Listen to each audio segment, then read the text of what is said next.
Hi everyone. This video is mostly for fun. One of my clients actually said to me in jest, "What's so wrong with how Thanos parented?" And I figured I would break it down for you, and I promised to do a video just for him. Aside from the fact that Thanos was genocidal, maniac, mass murderer, he was also a person who compared his kids and weaponized them against each other. What does that look like for us? Many of my clients with kids, they openly compare their kids. They say, well, your brother does this thing. Look at how your brother does the homework. Look at how your sister actually cleans up after herself. This is something that harms the kids, and many people consider to be the foundation of a mental health problem for the kids later on. Don't compare your kids. Obviously, don't be a genocidal mass murderer. It's hard to say that someone is a good parent when they're literally wiping out half of the life forms manually on any given planet, and then once he does the snap, in the whole universe. The other thing that he did, which is not uncommon for some parents, is that he rationalized his cruelty as love. He had this narrative that some parents, even now on Earth, have that says, well, I'm being hard on my kids because I'm preparing them for the world. I have to make them tough because the world is tough. There are ways to prepare your kids without literally ripping them to pieces. Now, Thanos didn't just figuratively do this, but I think that the writers of the story, with both children, understand he augmented them. He literally did operations on them and grafted technology into them for the purpose of making them better, stronger, faster. This hurt them. If you've watched the movies, you can see that both of the children were hurt by how Thanos treated them. I think Gamora said that he tortured them. So those are the obvious things that I think we don't have to go through. But since my coaching uses the Gottman technique, there are some things there that there are actually solutions for. I don't have solutions for the rest for those three things. They are abusive. You shouldn't do them. They cause mental health problems for your kids. But here are some that could be covered by the Gottman method. One, he didn't build love maps with them. He could have had open ended conversations with them in order to figure them out, to see what it is that they needed, wanted, what their heart's desires were, what they thought they would be good at, let alone what they were really good at. That's something that all of us can do with our kids from they're young, right up until they're ready to leave the nest.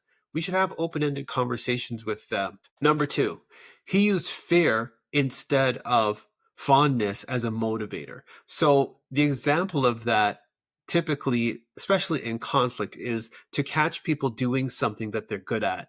To say, hey, I really like how you do that thing that you do. Instead of saying, you're terrible, you need to do this better, your performance is not acceptable. You really want to, where possible, catch your kids doing something well and then encourage them to do more of it. And if they aren't doing one thing well, you can refer to the other thing and say, hey, you know how you really take your time to do this other thing really well? That would help you in other areas of your life, like the thing that you're not doing so great at. I think you could do that because I've seen you do it with this other thing that you do really well. So that's number two. Number three, he makes no bids for connection, just commands.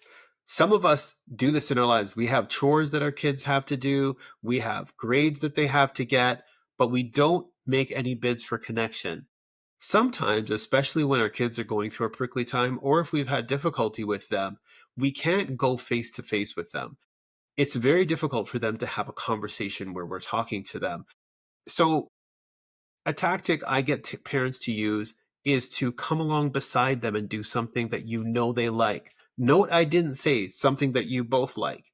Sometimes there isn't going to be something that you both like. If there is something you both like, even better. But doing something with them that they like actually allows you to do a bid for connection and build a love map, because say you're playing their video game with them, you're seeing what they love about that game. They also are going to laugh at you and see how you suck at the game. But it's a good time to build connection. Then you can bring them into things that you love doing and they will laugh at it. They will call you a nerd. They will think the things that you're doing are ridiculous. But this is a good way to build connection. It doesn't just work with kids. This works with your parents. This would work with your partner. This would work with coworkers. You want to build those connections by making bids for connection. Remember that. It's important. 4. Last but not least, he was dismissive to the point of even being proud of it. The worst part that I could give you is when he literally killed his daughter and he says, "This day extracts its toll." Instead of saying, "I can't believe I killed my daughter. This is terrible." He is not stoic. He is past stoic. He is dismissive of emotion. Whenever his daughters come to him, in the few examples we have of some kind of emotional impact, he is quick to dismiss them and move on and then bark a command of something that they need to do.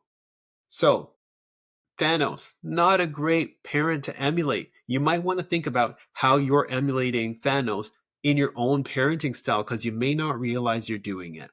Have a good day. Take care. Ciao.